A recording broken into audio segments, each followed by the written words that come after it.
মুখ্যমন্ত্রী প্রধানমন্ত্রী দুজনকে এক ফ্রেমে আমরা দেখতে পাচ্ছি।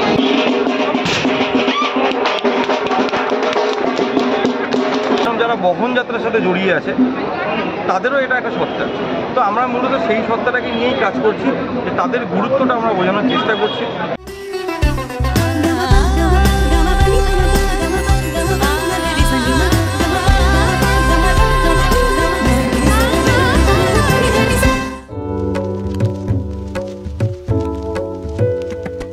গুড মর্নিং, সুপ্রভাত।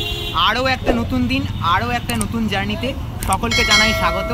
আর আজকে শ্রাবণের আরও একটি রবিবার, আর আষাঢ় আর শ্রাবণের রবিবার মানেই কিন্তু আমাদের শহর কলকাতায় শারদ সূচনার অনুষ্ঠান। আর সেই শারদ সূচনার অনুষ্ঠানে কিন্তু চলে এসেছি। আজ ইতিমধ্যে আমি এসে উপস্থিত হয়েছি বালিগঞ্জ ফাঁড়ির কাছে। বালিগঞ্জ ফাঁড়ির কাছে কেন এসেছি, টাইটেল থাম্বনেল দেখে নিশ্চয়ই কিছুটা আন্দাজ করতে পেরেছো। আজ বালিগঞ্জ 21 পল্লী দক্ষিণ কলকাতার অন্যতম নামজাদা একটি পুজো, যাদের আজ তাদের খুঁটি পুজোর মাধ্যমে এবছরের শারদযাত্রার শুভ সূচনা হতে চলেছে। আর এই রবিবারের সকালে একদম বালিগঞ্জ 21 পল্লীর সামনে ইতিমধ্যে এসে গেছি। 21 পল্লীর এবছরের যে আয়োজন, সেই আয়োজন এবং এবছর কি তারা চমক দিচ্ছে, সেই সমস্ত বিবরণ থাকবে আজকের এই ভিডিওতে। এই মুহূর্তে একদম এসে উপস্থিত হয়েছি বালিগঞ্জ 21 পল্লীর যে খুঁটি পুজোর প্রাঙ্গণ, সেখানে, যেখানে প্রত্যেক বছর তাদের মণ্ডপ সেজে ওঠে। আর এই হচ্ছে তাদের যে আজকের মূল অনুষ্ঠানের মূল এন্ট্রি, সেটা। আর সামনেটা কিন্তু অসাধারণ একটা জিনিস দেখতে পাচ্ছি, এরকম একটা ষাঁড়ের মতো রয়েছে, যেটা কিন্তু কালারফুলভাবে এরকম একটা জিনিস রয়েছে। কিছু আরও জিনিস রয়েছে, সামনেটা একদম গিয়ে দেখাই, এইখানটা দেখাই কত কিছু রয়েছে এখানে, মানে এন্ট্রি পয়েন্টই কত সুন্দর করে সাজানো হয়েছে। তার পাশাপাশি এই হচ্ছে বালিগঞ্জ 21 পল্লীর যে পুজো প্রাঙ্গণের মূল এন্ট্রি। আর এই যে ডোকরার কাজ দিয়ে কিন্তু যে একটা মা দুর্গার মূর্তি, সেইটা আমরা কিন্তু এখানে দেখতে পাচ্ছি এই এন্ট্রি পয়েন্টে রয়েছে। তার সাথে আরও কিছু সুন্দর সুন্দর জিনিস দিয়ে কিন্তু টোটাল এই এন্ট্রিটাকে সাজানো হয়েছে। এখানে একটি মা দুর্গার মুখশ্রীও দেখতে পাচ্ছি, খুবই সুন্দর একটি মুখশ্রী, দারুণ লাগছে কিন্তু এইগুলো এইভাবে এন্ট্রি জায়গাতে এত সুন্দর করে সাজিয়ে রাখা রয়েছে। আর এই হচ্ছে 21 পল্লীর যে মূল এন্ট্রি, সেই মূল এন্ট্রি দিয়ে ভেতরে ঢুকবো। ভেতরে ঢুকেই কিন্তু তাদের যে আজকের খুঁটি পুজোর অনুষ্ঠান, সেই খুঁটি পুজোর অনুষ্ঠান কিন্তু চলছে। আর এই হচ্ছে তাদের আজকের আয়োজন। এই দিকে কিন্তু তাদের যে মূল মঞ্চ, সেটি করা রয়েছে। তার পাশাপাশি যদি আমরা দেখি সামনের এই দিকটাতে কিন্তু তাদের যে খুঁটি পুজোর পুজো বিহিত কাজ, সেইটি চলছে। চলো একদম সামনেটায় যাই, সামনেটা গিয়ে তোমাদের সাথে সবটা ঘুরে দেখাচ্ছি। 21 পল্লীর এবছরের যে মঙ্গল খুঁটি, সেই মঙ্গল খুঁটি কিন্তু ইতিমধ্যেই সাজানো হয়ে গেছে এবং এখানে কিন্তু খুব সুন্দর করে সাজিয়ে রাখা রয়েছে। এবং তাদের যে পুজোর যে কাজ, সেই মঙ্গল খুঁটিকে কেন্দ্র করে সেই পুজোর কাজের যে প্রস্তুতি, সেই পুজোর কাজের প্রস্তুতি ইতিমধ্যে শুরু হয়ে গেছে। আর ইতিমধ্যেই কিন্তু যে 21 পল্লীর যে মঙ্গল খুঁটিকে কেন্দ্র করে যে পুজো, সেই পুজোর কাজ কিন্তু শুরু হয়ে গেছে।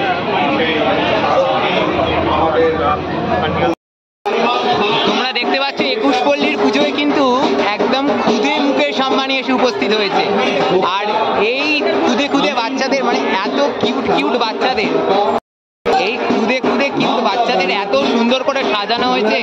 সত্যি মুকেশ আম্বানি, অনন্ত আম্বানি, রাধিকা মার্চেন্ট, এত বড় বড় সেলিব্রিটিদের এই 21 পল্লীর পুজো দেখতে পাচ্ছি।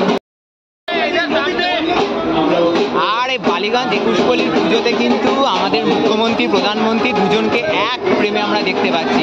এই দৃশ্য কেবলমাত্র 21 পল্লীতেই সম্ভব হয়েছে।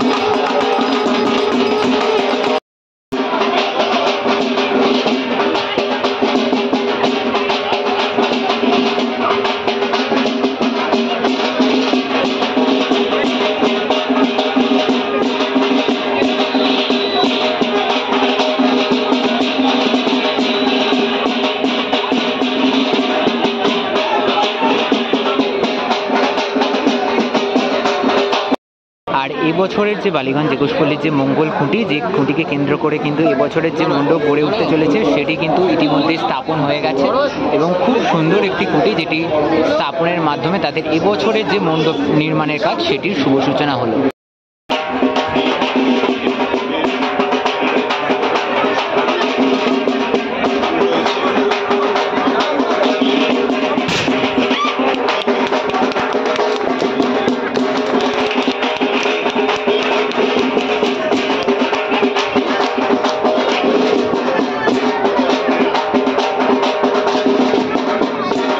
বালিগঞ্জ একুশপল্লীর এবছরের যে থিম ভাবনা সেটি প্রকাশ পেল সংবাহন শিল্পী সৌরজিৎ ব্যানার্জির হাত ধরে এবছর সেজে উঠতে চলেছে বালিগঞ্জ একুশপল্লী।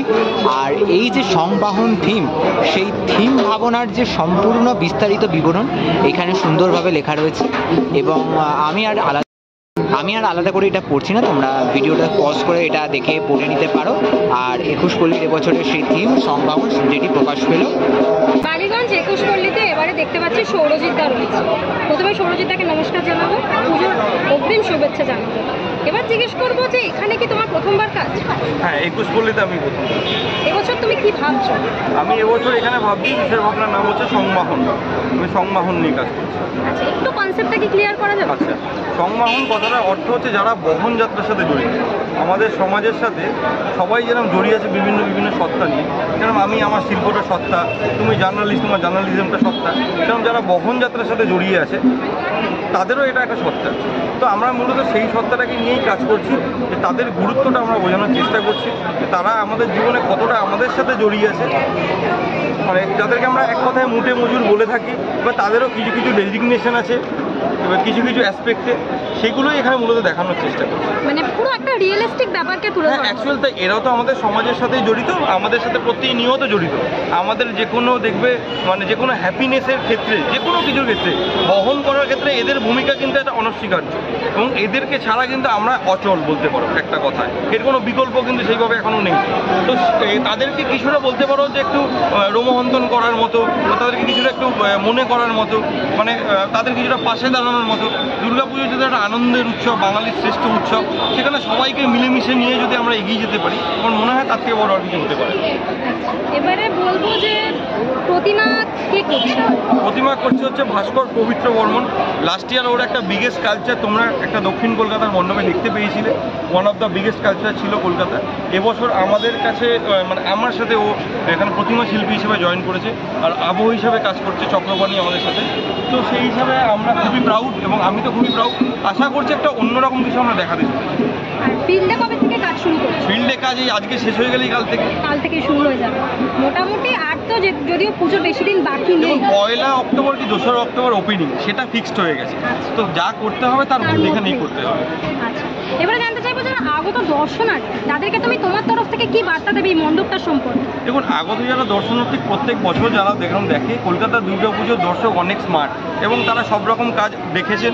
অতীতে আমার কাজও তারা দেখেছেন, এবং প্রত্যেকটা আর্টিস্টের নামের সাথে সাথে তারা প্রত্যেকটা যারা দুর্গাপুজো দেখে রুটিনলি, তারা জানে যে কে কিরম ধরনের কাজ করে। আমার কাজের ধরনও তারা জানে। এবার আমরাও চেষ্টা করি প্রথাগত নিজেকে ভেঙে একটু নতুনভাবে এগানোর। তো এবছরও তার ব্যতিক্রম হবে না আমার মনে হয়। আচ্ছা, এবারে জিজ্ঞেস করবো যে এই যে তুমি যে কাজটা করছো, একটা তো সাধারণ মানুষের তো আন্ডারস্ট্যান্ডিং এর ব্যাপার থাকে, সেই দিক থেকে তুমি কতটা আশাবাদী? না, আন্ডারস্ট্যান্ডিং তো ওই কারণে আশাবাদী, কারণ আমি এটাও বলতে চাই যে বালিগঞ্জের এই রাস্তার ওপর, একটা এরকম জনবহুল রাস্তার ওপরে যখন কেউ এসে একটা প্যান্ডেলের সামনে দাঁড়াবে, তার প্রথম এসে এটা বিশ্বাস করতে, মানে তাকে বিশ্বাস করতে হবে যে এটা প্যান্ডেল, যেমন একটা প্যান্ডেলেই দাঁড়িয়ে আছে। মানে আমি যে বিষয়টা দেখাতে চাইছি, যে স্থানটা দেখাতে চাইছি, সেই স্থানটাই এখানে আমরা তুলে দেবো, এবং তার সাথে সেই স্থানের সাথে যে মানুষগুলোকে রিলেট করতে চাই সেটাও খুব ওপেনলিভাবে করে দেবো। এবং এর সাথে আমার একটা মিউজিকের একটা বড় পার্ট আছে, মানুষকে একটা মেলবন্ধন করা, মানে আমার কাজের সাথে সমাজকে এবং মানুষকে মেলবন্ধন করার একটা বড় কাজ করছে চক্রপাণী। আচ্ছা, দাদার কাছ থেকে এবার জানতে চাইবো যে দাদা তো বললো থিমের বিষয়টা, তুমি যদি একটুখানি তোমার মিউজিকের বিষয়টা বলো, মানে কেমনভাবে জিনিসটাকে তুমি এখানে একসাথে মেলবন্ধনটা ঘটাবে? আচ্ছা, বিষয় যেটা সেটা হচ্ছে যে যেমন একটা সিনেমার গান তৈরি হয়, এরকম তো হয় না যে ধরো সিনেমাটা চিত্রনাট্য একদিকে যাচ্ছে, গান অন্যদিকে যাচ্ছে, এরকম হয় কিনা জানি না, কোথাও কোথাও দেখেছি, হওয়া উচিত না। বিষয় হচ্ছে যে দিনের শেষে এটা দুর্গাপুজোর প্যান্ডেল, বাস, কাপড়, আসল ক্রেডিট সবসময় যে মাটির প্রতিমা বানাবে আর প্যান্ডেল বানাবে আমার বিজে, তাই তো? মানে ধরো একটা চোরের পিছনে একটা তবলার রেলা বাজছে, তার দেখতে ভালো লাগবে, শুনতে ভালো লাগছে না। সুতরাং আমি আবহাওয়াটা সেইভাবেই তৈরি করব যেভাবে সৌরদী প্যান্ডেল ডেভেলপ করবে, যেভাবে মায়ের অ্যানাটমি তৈরি হবে সেভাবেই আমি তৈরি করব। কারণ মনে রাখতে হবে এটা আবহাওয়াটা যদি তৈরি করা না যায়, যেমন প্যান্ডেল তৈরি হচ্ছে সেরকমভাবে, তাহলে মানুষের ভালো লাগবে না, মানুষ গাল দেবে, শুনতে হবে। মানুষের কাজ, দশের কাজ, চাঁদা তুলে কাজ, যদি খারাপ লাগে শুনতে মানুষের, সেটা আমাকে শুনতে হবে, তার থেকে সেফ হচ্ছে ভালোভাবে কাজ করা। আর মিউজিকের সাথে মানে আবহাওয়ার সাথে অনেক সময় দেখতে পাই কিছু কথা থাকে, তোমার কি সেরকম কিছু ভাবনা আছে? না, এরকম কিছু ভাবনা নেই, কিছু ওয়ার্ড স্পেসিফিকেশনস থাকে তো, এবারে ওর কিছু ভাবনা আমরা শুনছি, লিখছি, করছি, গান বানাচ্ছি, মিউজিক সুর করছি, হতে পারে এই সুরটা থাকলোই না, হতে পারে 3 দিন আগে চেঞ্জ হয়ে গেল, এগুলো হতে পারে। মানে পুরো মণ্ডপটা অ্যাকচুয়ালি কমপ্লিট হওয়ার পর তুমি ব্যাপারটাকে ডেভেলপ করতে পারো। সেটাই স্বাভাবিক কিনা, একটা প্যান্ডেলের সবে খুঁটিই পোতা হয়েছে, আমি যখন একটা মিউজিক বানিয়ে দিয়ে দিই জমা, তাহলে সেটা ম্যাচ করবে বলে আমার মনে হয়, তাই না? অসংখ্য ধন্যবাদ দাদা, থ্যাংক ইউ। বালিগঞ্জ 21 পল্লী দক্ষিণ কলকাতার আরও একটি নামজাদা দুর্গাপুজো, যাদের খুঁটি পুজো এবং এবছরের থিম সংবাহন, সেই সমস্ত তথ্য তুলে ধরলাম আজকের এই ভিডিওতে। ভিডিওটি কেমন লাগলো অবশ্যই জানিও, ভালো লাগলে লাইক, শেয়ার, কমেন্ট করো। আজকের মতো ভিডিওটা এখানেই শেষ করছি, দেখা হবে পরবর্তী নতুন একটি আপডেট নিয়ে খুব তাড়াতাড়ি। সকলের থেকে নিচ্ছি বিদায়, সকলকে এখানেই টাটা।